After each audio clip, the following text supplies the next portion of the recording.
Oh, plastic bags, the wonderful invention of the late 70s. They're strong! They're waterproof! They're compactable!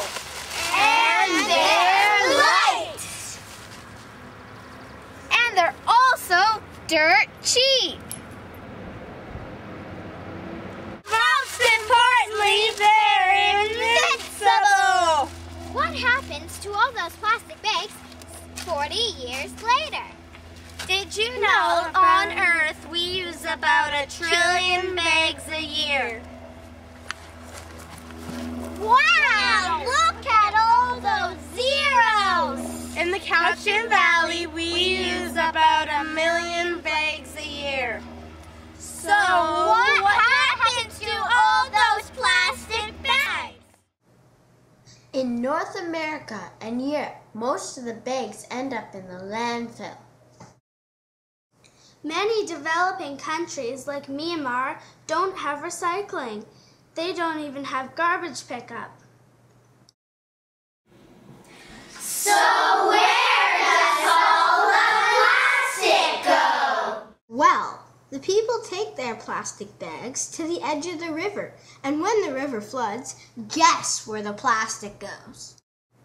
Into the river and into the ocean. Also, the rain and the wind wash the plastic into the storm drains.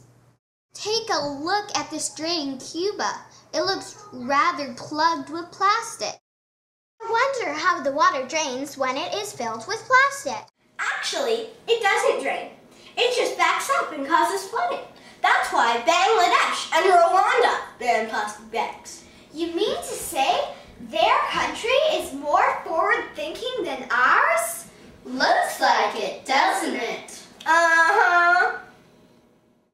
So where does the plastic go when it's in the ocean? Did you know plastic loves to travel? They station themselves on every beach throughout the world. And they all like to congregate in the middle of the Pacific Ocean. They call it the Great Pacific Garbage Patch. The garbage patch is the size of Texas and is 8% plastic. Have you ever gone fishing? And have you ever used a lure to trick the fish into thinking it was food? Yes. Well, plastic bags are like fishing lures. They sway gently in the ocean current and trick turtles into thinking they're jellyfish. See those bites out of the plastic bottle? Well, those are turtle bites. The turtle thought that bright-colored bottle was food. Yuck! I know. And remember, plastic doesn't break down, so once the turtle eats the plastic, it stays in its stomach. Many turtles die from starvation because there is no room in their stomach for food. The same happens to the albatross. They think bottle caps, lighters, and bits of plastic are food. Notice that the animal died, but the plastic still lives. Now another albatross can eat the plastic. Wow, plastic never dies.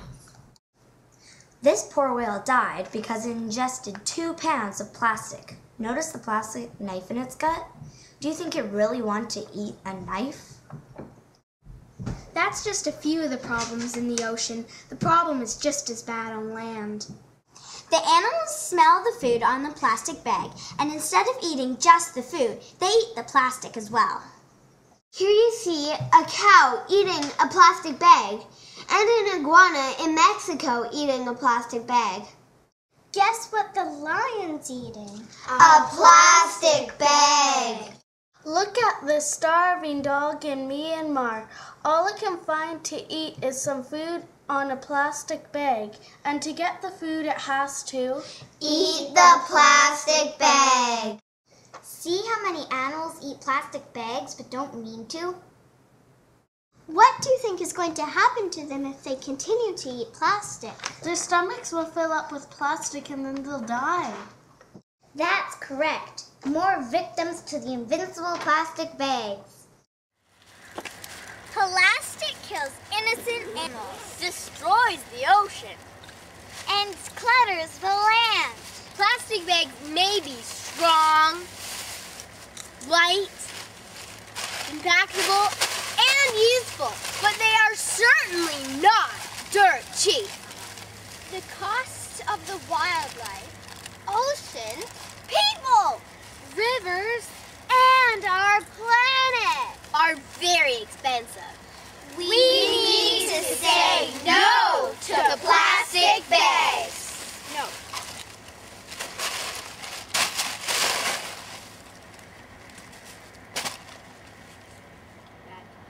Imagine if everybody stopped using plastic bags. Our world would be cleaner and the animals would be safe. Remember, animals die from eating plastic bags each year. So say no to plastic bags.